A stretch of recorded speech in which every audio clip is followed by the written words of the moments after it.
And now, after years of planning, sweating, and going broke, here is the Boots and Whiskey Podcast with Jim Belisle. I'll alert the media. Why they would give this man a podcast is anyone's guess. Then there is what could only be a bizarre coincidence or something else. Welcome to the Boots and Whiskey Podcast with Jim Belisle. Fat, drunk, and stupid is no way to go through life, son. Country music and fine moonshine. Finally, a podcast that lets it all hang out. Let's level with America. Got your boots? Ready for some whiskey? These boots are made for walking. One of these days, these boots are gonna walk all over you.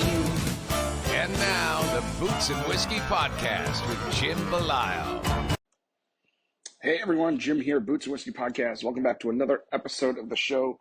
Who do we have on today? Bryan Andrews is on the show today. If you go through TikTok, Bryan has had quite an influence over there. He's got great tunes out. He speaks his mind. I love it. Love this dude. Full transparency, the next couple of episodes we're probably going to put out another one over the weekend. I have some kind of collecting, I don't want to say collecting dust, but they're getting old and almost irrelevant. Not irrelevant. This was almost irrelevant, this episode. So I want to get it out. I want to get a couple out. So maybe one today, probably one over the weekend, and then we'll be back to it. I think, because we got some episodes coming up that I want to be more timely. I want the episodes to come out more timely than like this one. We recorded, Jesus Christ, I think like in February, middle of the February, in mid February, and it's getting out now, and like a lot of that is poor time management on my part. Part of it is just fucking shit happens. But yeah, so because we have some other potential guests that are going to need to get out quick, so yeah, that's it. You know what? I'm a one-man show. It's what we do. It's what I can do when I have time. But Bryan Andrews is here. Thank you, Bryan, for coming on the show. Great conversation. You guys are going to really enjoy. We talk a lot about TikTok. And when we talked, it was right before the TikTok ban or whatever the fuck. But I've heard mumbles and grumbles that TikTok's going away like today or tomorrow or some shit. I don't know. So I guess it's kind of still relevant. So here we are. Big thank you to all of our friends that you see tagged in the posts, and all of you for tuning in. So thank you so much for that. So yeah, without further ado, I hope you sit back, relax, enjoy. Unless you're driving, don't sit back, relax, drive, pay attention to what you're doing. And Bryan Andrews is coming at you. We mild stroke. We did a few things over the weekend. Friday we did Red Sox home opener. We were gonna do Chase Rice, but I bitched out. I'm not gonna lie, I got super tired, needed to come home. Saturday we did Kane Brown with Scotty McCreery and Dasha. I know the audience for this show is not that, but just wait until you hear what I have to say about that show on the flip side of this. So enjoy the show. We'll see you soon. Thanks for being here. Check us out on all of our socials, Boots and Whiskey Podcast on everything. And we'll see you on the flip side. Wow, my finger just fucking right over the camera. See you on the flip side, guys. Enjoy the show. Cheers. Fuck around and find out. You probably couldn't tell from the looks of me, but I've been battling norovirus for the last 24 hours. So I'm just like, you know what? I'm gonna pull myself together, and we're gonna do it. Oh, dude, it's awful. It's awful. My youngest is 5, and his whole school had it for like 2 weeks, and he obviously got it at the end of it. So now it's just ripping through the rest of us. Sucks. Yeah, man. But so yeah, thanks for being here, man. Yeah. So are you excited TikTok's back? Yeah, dude, sounds good, brother. Right. Well, like, let me ask you, right? I like it, man. When you heard that there was going to be a ban and all this shit and all that, like, did a part of you go, well, what the fuck am I going to do now? Damn, dude, that fucking sucks. I don't even know if I know anybody that's had that, to be honest.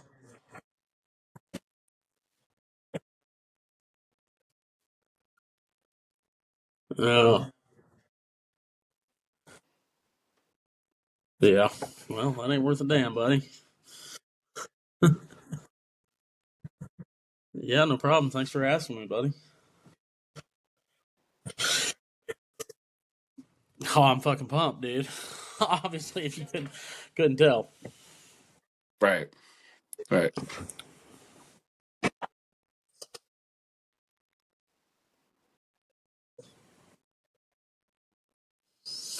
I think for me, it's always like I've always known that I Right. have a skill, like that I used to weld or whatever. So if I ever absolutely had to, I always knew in the back of my mind that I could go back to working on the road. Yeah. But I think the bigger, I guess, realization when it was like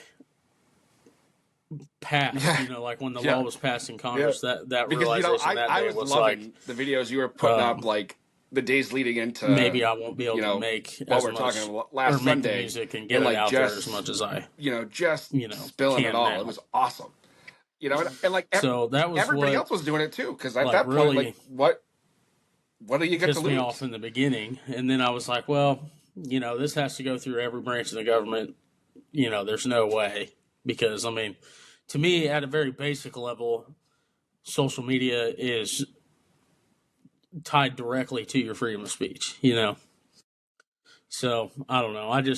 I really thought that it would never get this far, and now that it's here, Sure. I'm like, Jesus Christ, but.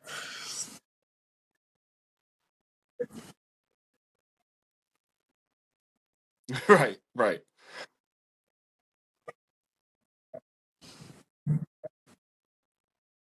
Oh yeah, for sure, dude.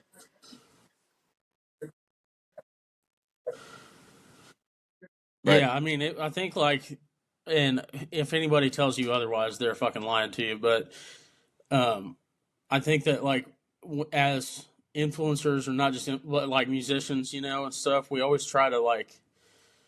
I won't say just try to please everybody, but at the same time, like you're not trying to alienate certain groups of your audience, stuff like that with social media and stuff.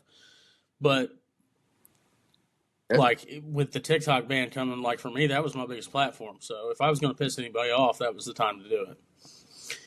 You know what I'm saying? And like, it wasn't even about it wasn't about that for me, really. It was just like, Yeah.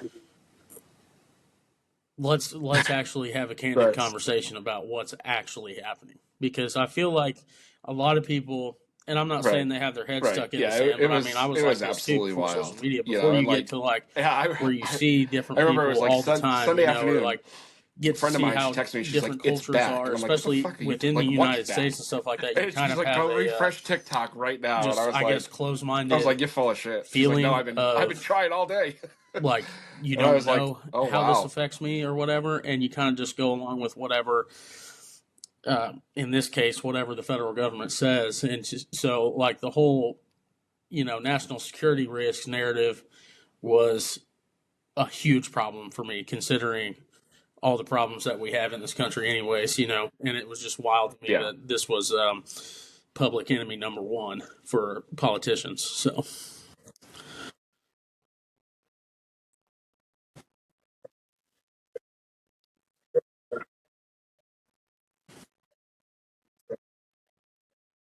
Yeah. Yeah. Yeah. Yeah. Yeah, I definitely thought it was going to be gone for a little bit longer. I knew it was fixing to come back, but like in some capacity, because of, right before TikTok went dark, the TikTok CEO put a video out saying something about, how he was thankful to President Trump. So I was like, okay, this ain't going to be gone long. But, or there's something that's going to bring it back for at least the time being. But like in my viewpoint, I think there's still a lot of fight left to go. Because I mean, we all saw, when he signed the executive order telling the Justice Department not to enforce the ban for at least another 75 days. He was very adamant in the Oval Office saying that, it could still be banned. If there's not a deal made, it's still not going to be here. You know what I mean? So that for me was, I'll be honest, I didn't like it. I didn't like that at all. So I was like, woke up this morning with the mindset of, okay, we still got to have, we have to keep talking about this. Right. Exactly. So I don't know, man. I know it's silly, dude. Like, I don't know about you, but in the you deep dive 12 into hours yourself that we did not have TikTok, who getting you on are Facebook, and where you've come and from and all that. Was like Jesus, What is your biggest takeaway from hell just no, dude, it's terrible. your explosion on TikTok compared to some people are maybe I get the what it would be like if there I've wasn't that explosion? Probably 2,000 comments in the last week of people saying stuff like it's a damn app, or like imagine being this upset over an app, and I don't know. It's just it's hard for me to grasp how other people don't grasp the fact that this time it was an app.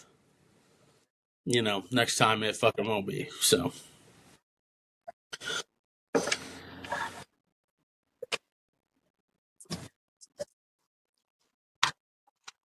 Uh-huh.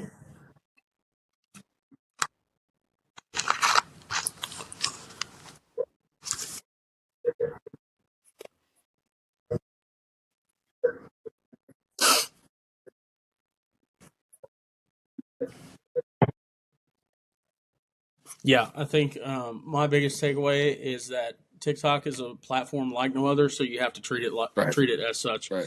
And now, if you want to really use TikTok in your favor, I was going to say, do you think that's why I think the biggest and best thing that you can do is speak out about that. You're just you're speak to who likable. you are as a person. You're it's not, engaging. You're don't very 100% any just regular about the person music. can be like, hey, because that's the industry used to be that way, and you could make it. Doing things like just putting out music or not really having to talk to a camera or show your personality or at least do it less. But to me, TikTok is a platform where people go to connect in real time. So if you want to connect to your fans in real time, which is what they're craving, just show them who you are. You know what I mean? Because people do what?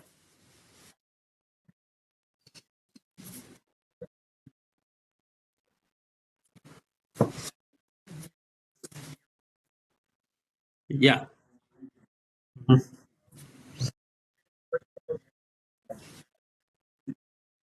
Yeah, for sure, dude. I think that's a big part of it. I think that's why I'm successful because, or at least a large part of why I'm successful. I obviously I'm biased, but I think I write good songs, and to me, I write songs about what I've experienced in my own lifetime, and I know the things that I've experienced, other people have experienced. So if I can go into further depth of who I am as a person and the things that I've been through, I know that I'm going to connect with real people that have been through some of the same things. Because I'm not I wasn't born in LA and just brought into the music industry from day one. I picked up a guitar when I was 17 and I worked on the road.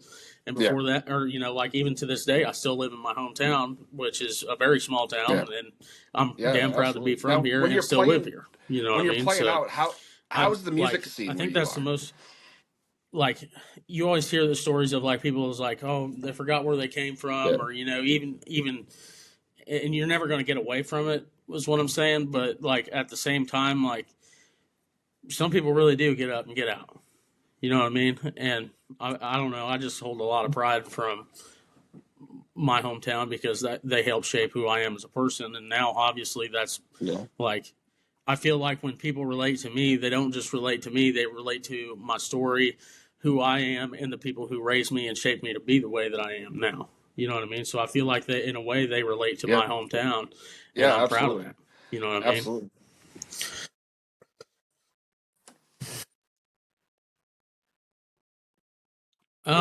It's good. It's not Texas, you know what I mean? But I would say in the KC area, we still have a pretty good live music scene, and there's still some local legends that I look up to, even, you know what I mean? around Missouri, but it's not as prominent as someplace like Texas or Tennessee or something like that, where live music is a really big travels, deal. How and often I has think somebody tried to pull you also like out of there and bring you to something Nashville or like bring you to change. I would Texas like or it to where wherever Missouri you wanted, artists hold the same amount of respect as somewhere like Texas or something, or Tennessee. You know what I mean? So I don't know. I think that and this is anywhere, but like you'll always have the jealousy of other artists, especially artists that you came up with and stuff like that. But I think at the end of the day, most people, like, if you truly are an artist in this game, and like whether no matter how big or small you are, you're always happy for other people's success. You might be competitive about it and stuff like that, but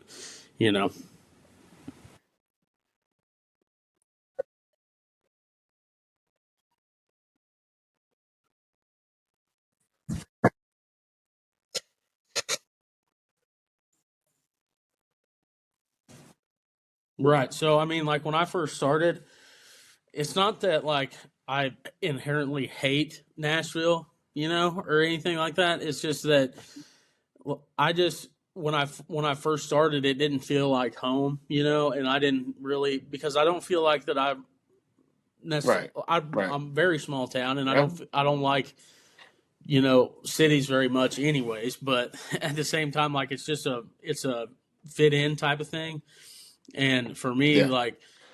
I've got a great support system where I'm from. I've got a core group of friends that I went to high school with that I love to death, and I get to watch them start families and live life normally and do the things that they do and watch them accomplish things in their lives. And when I'm down and out, they're always there to help me, and I think for me, that's where I thrive is having support from people that actually care, you know what I mean, and that show their true colors and stuff, not in front of a camera.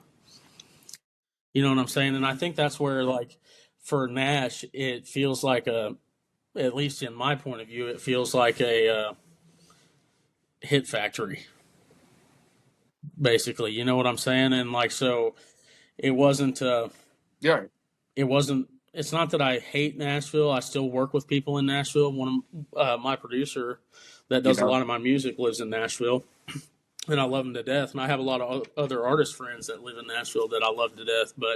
And I can call them, and we can hang out or whatever when I come to town and stuff like that. But I just don't want to live there. I don't really see the benefit anymore. And I think that's changed over the last 5 years because of apps like TikTok and stuff. It used to be even I even heard Luke Combs 4 or 5 years ago tell a guy all the time where they say the same thing, where it's like, if you really want if to make it, I talked to somebody the other day and they were like, they were Texas artists and he was saying he was wrong for saying that. Every time I play in Nashville, I play for I just don't think he knew he was. And I play in Texas and I'm making money hand over fist. You don't have to move to Nashville anymore.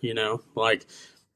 What's the point of moving to Nashville to play on Music Row on a Tuesday night for 6 people for $50 like, when you could go play in your hometown on Thursday, Friday, and Saturday, played here, or around your hometown it's for like 100 people that actually care about you and want to see you succeed and care about the music you're trying to put out.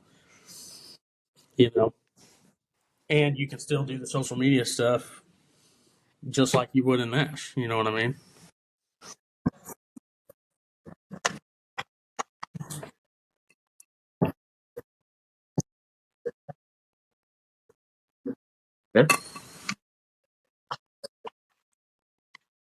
Right. Right, that's what I'm saying. These fucking bars in Nashville act like they're doing you a fucking favor for putting you on their fucking stage. It's like, fuck you, dude. Yeah.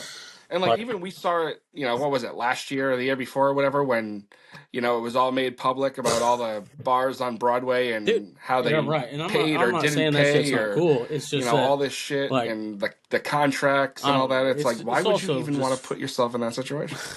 And I don't want to fucking say this because I know that people are fucking out there grinding, and I don't disrespect anybody's fucking grind. Like, if you fucking move to Nashville and that's how you're trying to make it, dude, more fucking power to you. And I respect you, and you're out there grinding. I'm never gonna fucking talk shit on that, but I'm not ever gonna get on my fucking knees and beg somebody to let me fucking play.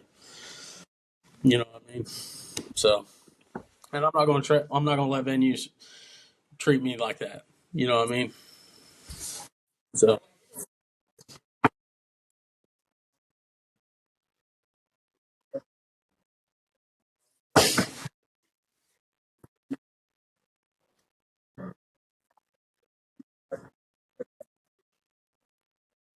Yeah, dude. And I mean, that's the fucking thing. Like, I don't know. If I have any advice to younger artists, it's that, like, bro, you really can do this shit on your own for as long as you possibly can. You know what I mean? Right. Until you get to a point where you really just can't fucking handle it. And I don't mean just because you're lazy. I mean because you literally don't have enough fucking time to handle it. Then you don't fucking. That's more of an education. You don't need than anybody. Else. You don't need to go to Nashville and do all that bullshit and like pay your dues or whatever. That shit used to piss me off so fucking bad, and it still does to this day. Where you get artists that have put in the work, and they did go to Nashville and really did fucking pay their dues and go to these dive bars and shit like that. But they'd fucking either out of jealousy or just because they saw somebody throwing shade and they thought they were fucking coming at them. Like, dude, I'm not coming at you, but they'll be like, oh yeah, like I've been here, I've been paying my fucking dues, and now you got all these artists. I think we've seen it. Like bitch, guys like I was working in a fucking and other on the road, other people, other artists that aren't getting. The fuck you mean pay your fucking dues? The radio, the fucking cold the major radio play and all that shit. Like songs in hotel rooms those by are my goddamn self. These are the artists that people like me and others are like gravitating to. Right, exactly. Like fucking pay your fucking dues. Dude, I'll pay my fucking dues in my fucking hometown any way I see fucking fit. You know what I mean? So, I don't know. It's just one of them fucking deals. And like I said, even just the writing aspect in Nashville is just... I'm not saying there's not great writers in Nashville, because there fucking is. Don't get me wrong. But it's just like everybody, I feel like, is trying to write the next radio #1, and I could give a fuck less about it. So... Right.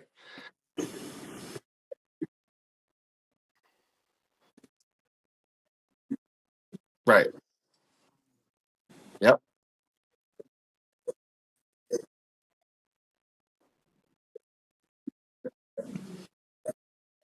Right.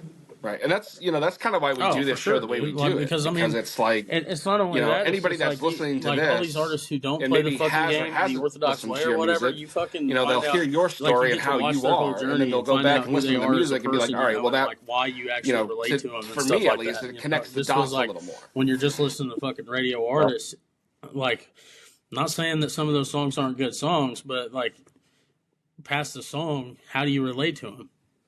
You know what I mean? As a fan, what about you, like, not being on social media makes you fucking cool? You know what I fucking mean? Like, I'll never fucking understand that. It's like, what, as a fan, why would I want to spend my fucking hard-earned money to come watch you in fucking concert if I don't even know anything about you? Right. Yeah.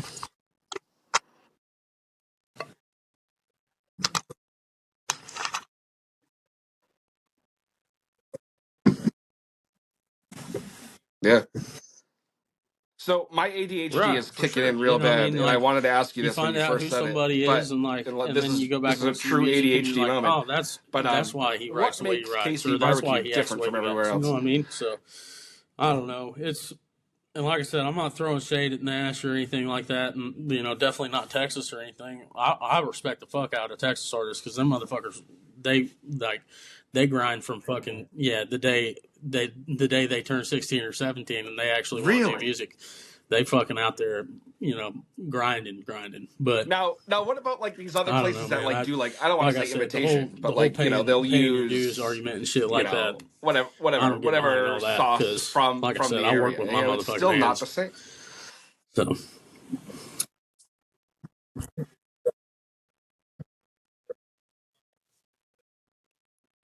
Really?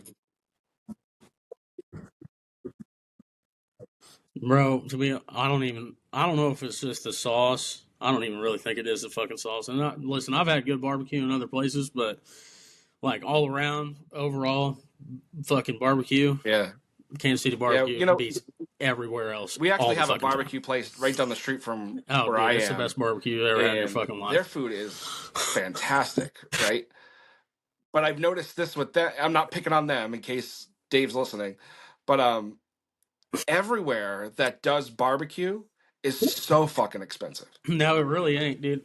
We even have chain barbecue restaurants that I would put up against a lot of fucking mom and pop restaurant or like barbecue joints in other places. Yeah, I mean, like, and I know there's only like 2 or 3 locations, but like Q39 up here, and don't get me wrong, it's fucking expensive for even for barbecue, it's expensive. But the shit is now what are the portion immaculate. sizes up there? Because I know here, like, they're amazing, not, dude. You know, for the price you pay, they're not as big as you would hope.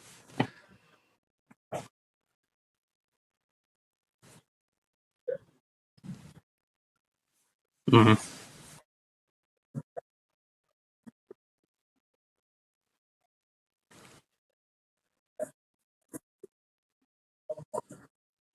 Oh, dude, yeah. I don't even know what it is about barbecue that makes it that way, but dude, it really is one of the most expensive fucking meals that you can go out and sit down and buy. Like, and I don't get it really, awesome. But I mean, I'll pay the money every fucking time because I fucking love barbecue. So, you know, I've never had those. All right. Oh, it's fucking huge, dude. I mean, you pay fucking $30 or $40, something like that, for like a whole pound of brisket, and you also get like another pound of fucking pulled pork. It's gonna be good because the barbecue place, like I said, the barbecue place down the street, some other meat, they start serving those at like 4, and by like 4:30 they're gone. And then you get like 3 sides, so like baked beans or or like smoked mac and cheese or some shit. It's a heart attack waiting to happen, but I don't give a damn. No, but it's huge. I mean, you come out of that thing with a whole plate stacked full. You know, I mean, this tall of meat. So, burn ends are the shit. Kansas City burn ends are better burn ends than anywhere in the world. Oh my, dude, you need to try them ASAP. They're the best fucking food on the planet. If I had one fucking meal to eat for the rest of my life, it'd be Kansas City barbecue burn ends. I can't do crawfish. Nope. Yeah. Really? Oh yeah, dude. What does I mean, like what's it taste like compared to like something else? It is like a pride thing too. Like everybody from KC is going to say KC barbecue is the best barbecue, but because I don't know. I mean, everybody has their geographical, I guess, what they're better at than everybody else. Like I want to go to New Orleans. Louisiana has so Cajun bad, seafood, but like I have this like fear that I won't be able to eat because I don't care for that I've had shit. seafood from other places, and it ain't even fucking close to being getting seafood from the South. So, but that's how I feel about barbecue. You know what I mean? Oh fuck, dude! I love crawfish. That I could eat 4 pounds. You know, it's hard shit. when you live in New England. We get seafood and it's like right off the boat. You know, it's like so lobster, it's like hard crab, to even imagine. Yeah, I mean, anywhere else. It tastes dirtier than that, but it's just all the spices and shit that they put in a crawfish boil and shit. Oh my god, there's nothing like it, dude. Nothing like it. I couldn't tell you, but if you have seafood in the middle of the country, it can't be that good. You'll find something down there that you'd like. I mean, they Cajun everything down there. You know what I mean? So like there's something down there that you would like. I mean, if you like shrimp, they do Cajun shrimp down there too. It's fucking amazing. So.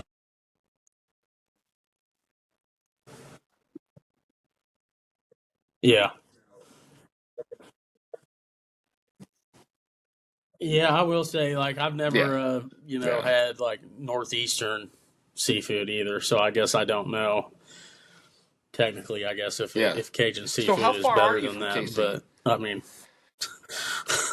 oh Jesus! So you're like out there.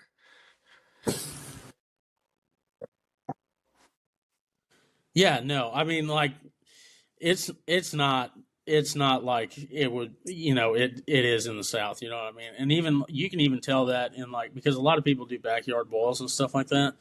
Like if you are around somebody and do something with somebody that actually knows like how to fucking have a crawfish boil and stuff, and that's from the South and does it that way, versus like having a crawfish boil even in Missouri where I'm from, they don't taste the same. Damn. I mean, it's still good, but it's just not. I don't even know, dude. I don't know what's different about it, but it's not the same. About an hour and a half. Yeah. Yeah.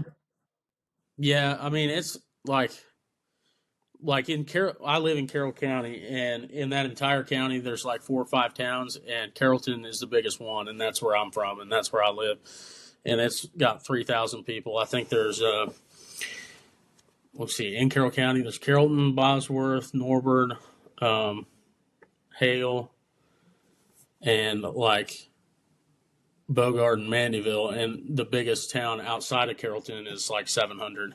So, okay, so yeah, it's pretty small, but I mean, it wasn't weird to me until like I went to college. You know what I mean? And then like hearing people that are from like, KC area or metro area, like Blue Springs or Green Valley or whatever, like those places are a lot bigger than where I'm from. But even when you get into like right into, because KC is not like that big of a city. It is a city, but it's not huge. So if you have like a welding background, what did you go to college for?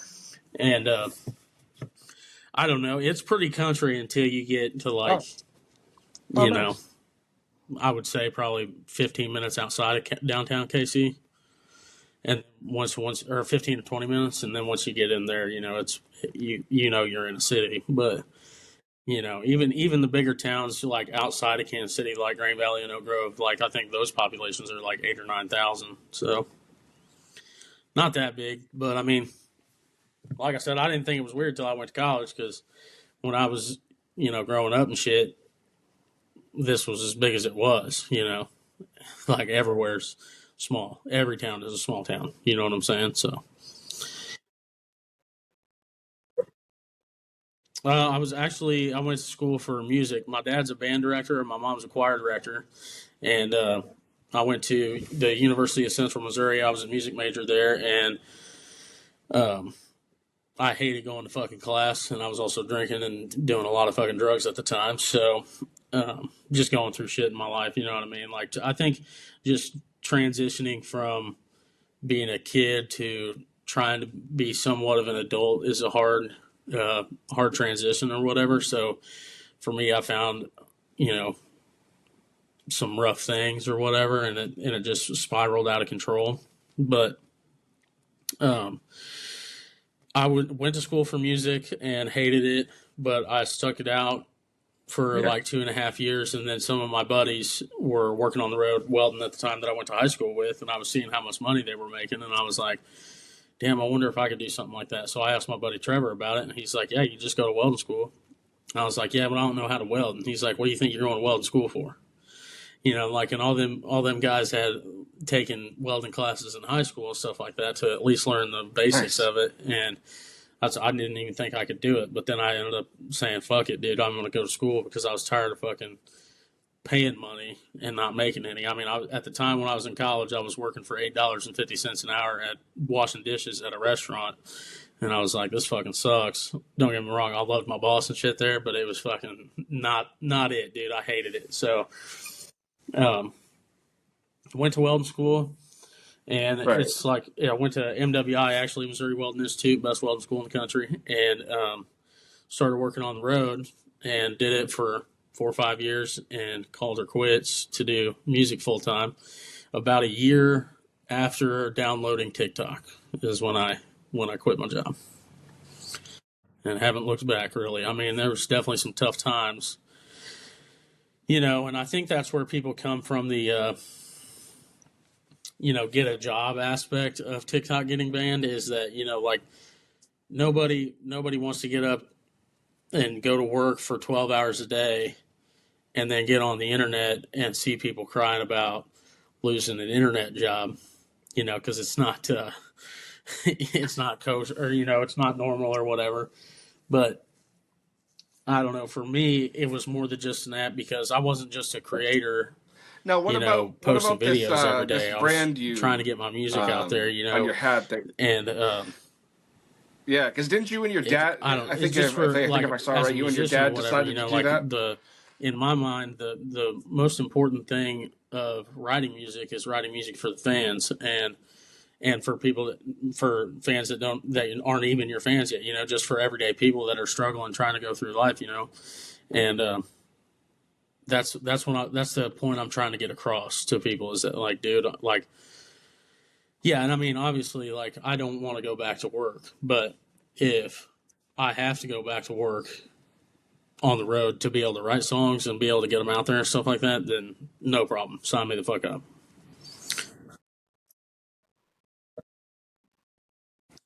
Yeah, my hat. Yeah. Yeah, so when it was 2 years ago.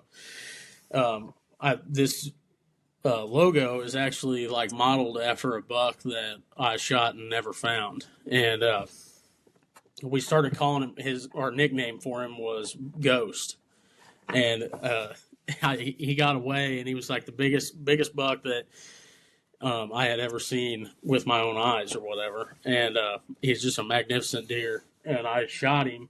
And he was a little bit closer than I thought he was, so I aimed a little too high. Arrow went right through him, found the arrow, but never found the deer.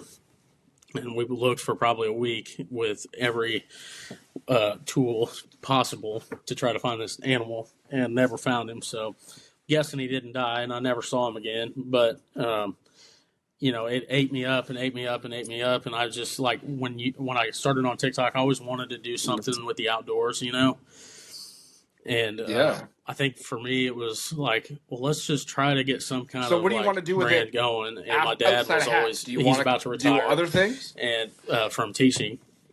And I was like, well, it'd be really cool if we could start something together, you know what I mean? So that way he has something to do after he retires and won't have to, go to work part-time doing something else. So we started just with hats or whatever and just started the hat company, and it's called Going Ghost Outdoors, named after that buck. So, and I don't know, I think they're pretty sweet, to be honest with you. I was a little skeptical at how it would go down, but people seem to like them. So, I mean, we sold out of our first batch. I got to get another order going, but yeah, it's a pretty cool thing, dude. That's probably one of the most things I'm proud of is being able to do that with my old man. So,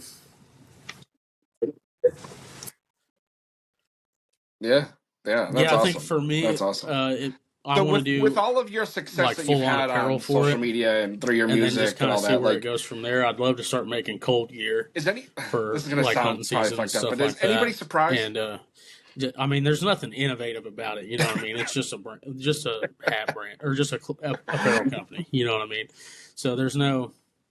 Like, I'm not inventing anything that you can use during hunting season or anything like that. I just thought it would be fun to start a company with my old man and be able to have something that we love together and show our passion for the outdoors and be able to, like, grow social media and for when he retires. That way we can go out and do our fishing stuff together and, and that way I can always figure out a way that I can always be doing something with my dad. Right. Yeah, I thought it was pretty.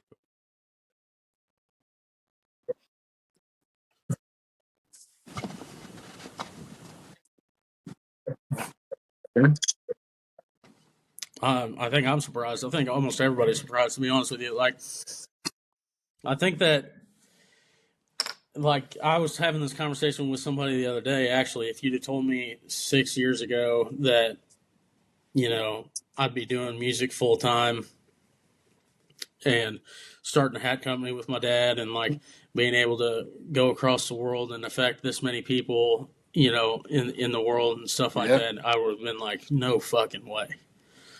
You know what I mean? I wouldn't even believe you for a second,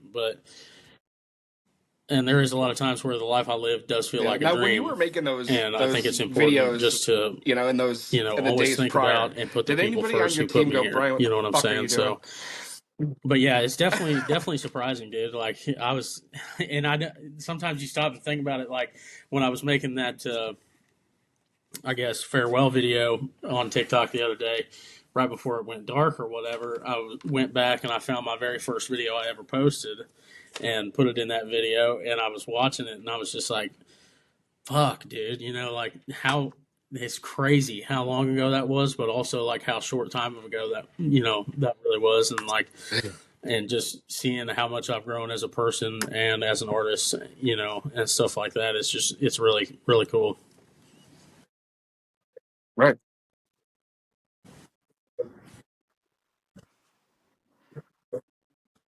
Oh yeah, dude. I mean, dude, Wiz, he's good. He's a good guy. My manager, though, he's always really supportive about everything. But sometimes I'll run these video ideas past him, and I'll be like, "Hey, man, this is what I'm thinking about posting or whatever," and he's like, "Oh, fuck, dude, I don't think you should do that." or like he'll come at it with, "All right, man, if you're gonna do it, I support you." Yeah, absolutely. But it's kind of like, shit, dude. He's kind of driving us right into the eye of the storm, and he's just hanging on that's for fucking dear life. That's why I kind of did it. I think, this show the way I do it. If there's anything I've learned in the past month posting videos like this, of other, it was the right move. You know what I mean? Country music podcasts that I think it's very question answer. It's very a certain point exactly where what you just have to unapologetically be your and fucking to me, it was just and be proud of who you are. Me at all. I don't. And like, I don't stop have being the time or the energy to maybe saying the wrong thing or offending get the wrong person because you're going to no matter what. Because like I mean, we're all human. You're going to fuck up. You're going to say something you shouldn't have fucking said. But at the end of the day, staying true to yourself and just showing that to people is the most important thing, I think. Yeah. So moving forward, I'll fucking act accordingly. You know what I'm saying?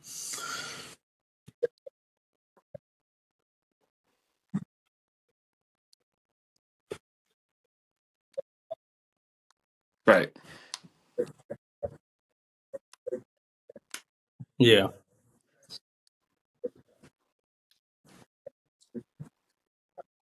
Yeah.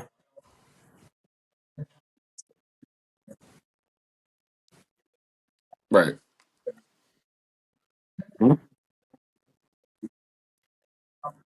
Yeah, for sure, dude. I mean, like, I don't know. I think just some people try to do shit just to be able to do it. You know what I mean? But and that kind of goes to my whole point too about like how everybody's like, oh, TikTok ruined the music industry. If you think that, I'm not calling you an idiot. I'm just saying that competition breeds quality, and the cream always rises to the fucking top, dude. So, in my mind, I think it's more important. I can't agree with you anymore at all. Easier ways and better ways for people to get their music out there because it makes other artists write better fucking songs. Absolutely.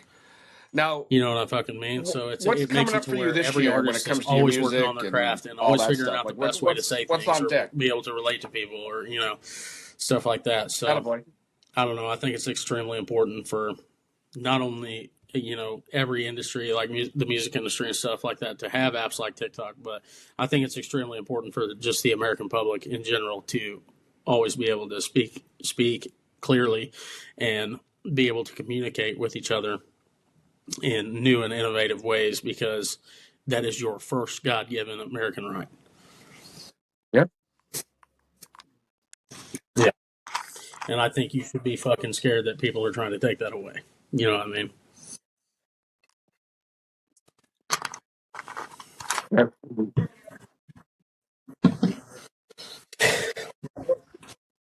I'll be honest with you, dude. I ain't got a fucking clue. The past month, it's like it's just been a fucking whirlwind, because don't get me wrong, I'm used to having videos do well and stuff like that and like music do well and stuff, but in the past, I mean, I would say months, like I said, what you're doing and how you're doing it is absolutely crazy. Fantastic. So it's I think for me, it's a breath of fresh air. I'm just looking for all the opportunities, now.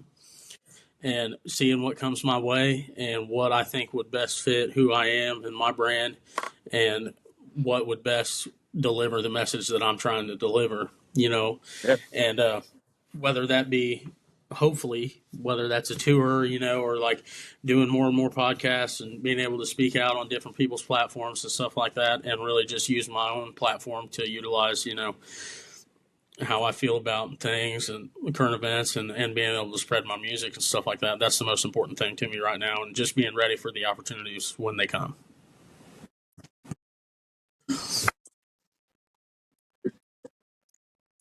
Well, I appreciate it.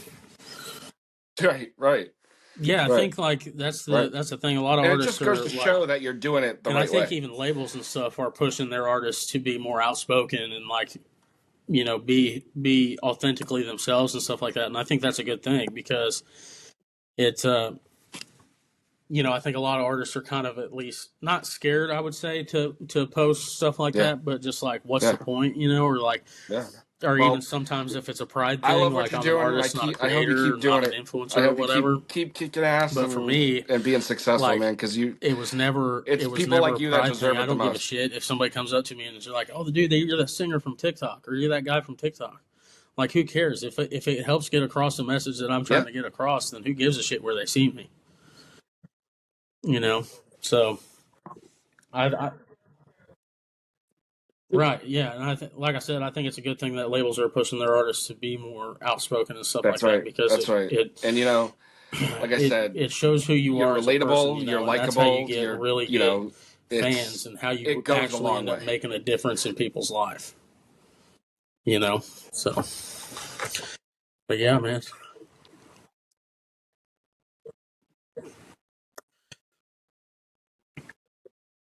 Yeah. Yeah, I appreciate it, man. I think that's the biggest thing is just to keep grinding and like I said, keep being authentically me, you know. Like whether that means, you know, ended up signing with a label someday or, you know, keep rocking this thing by myself as long as I can. I just want to stay true to who I am and where I come from, and like I said, that's the most important thing to me. Yeah. Well, Bryan, I appreciate your time, man, and I would continue chatting, but I think it's time I put my head down for a few minutes. Yeah, I agree. I think I I used up all my energy for the day, you but know, it was you just have to definitely worth it. put the blinders on sometimes, you know, because it's been I've been doing this full time for 4 years I'll now. talk to you the music soon. business is a tough business to want to be in, so you really have to love the music. And so, I mean, that's always what I tell younger artists is that, you know, really find passion in the music because it's going to be what keeps you going in the hard times, you know, or when you feel like nobody's listening or you had a moment and now you're not having a moment. So you got to figure out a way to navigate through that, you know, so. Yeah,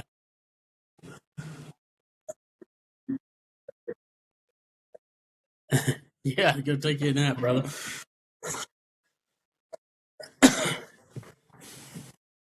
Yeah, I appreciate you too, man. Thank you for having me, buddy. All right, we'll see you, bud.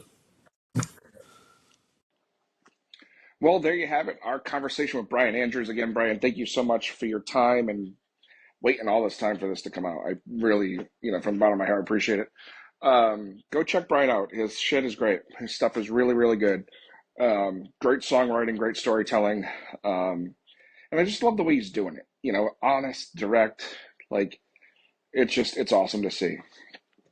Let's talk about what we did over the weekend. Kane Brown. I know you're gonna give me shit and all that, and that's fine.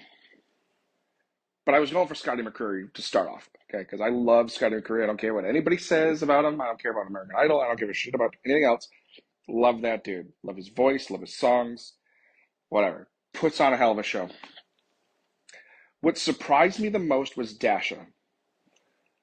I was expecting some little pop princess coming out, you know, looking flashy and all that.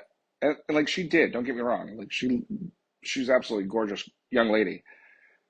But she can sing, folks. I couldn't believe it. I know that's not like the thing you say when you're in this industry, right, and trying to kiss everybody's ass in Nashville, but she was surprisingly fantastic. Her one hit that, or I shouldn't say one hit, her hit that everybody knows out, that Austin song, good tune, but the rest of the set was better.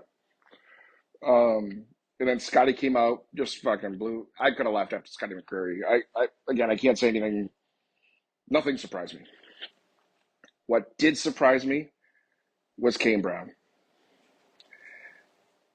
There was some elements of the show that were like lackluster. But man, I think the dude can sing. Maybe not everybody's cup of tea, right? Not always mine. but he's got some songs, man, that are pure country music when it comes to the lyrics, the storytelling. Absolutely fantastic. One of my favorite songs, excuse me, is "Bury Me in Georgia." That is a fucking that song, as the kids would say, fucking slaps. It slaps. It's fantastic. That was kind of at the end of the set. But overall, great show, great night of music, great night of friends.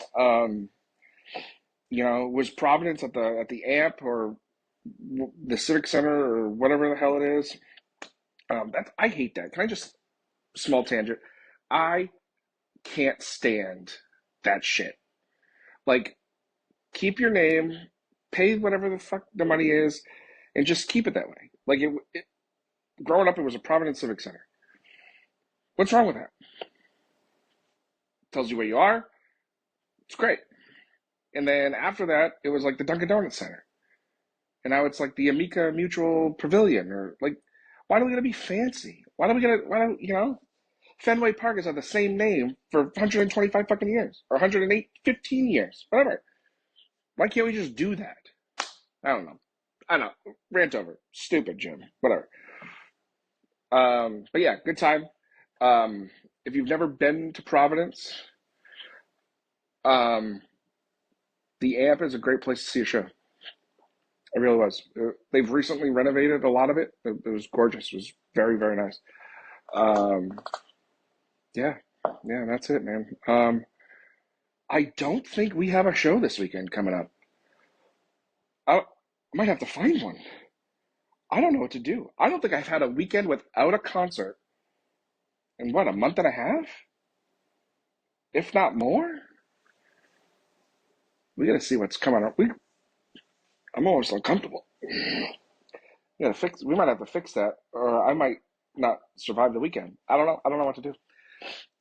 We are going to put out an episode on Sunday. Local kid. Good stuff there. And then next Tuesday, we will put out, it'll be one of 2 episodes. I have to see. I have 1 of 2 episodes. We'll just say that. Okay, cool. That's it.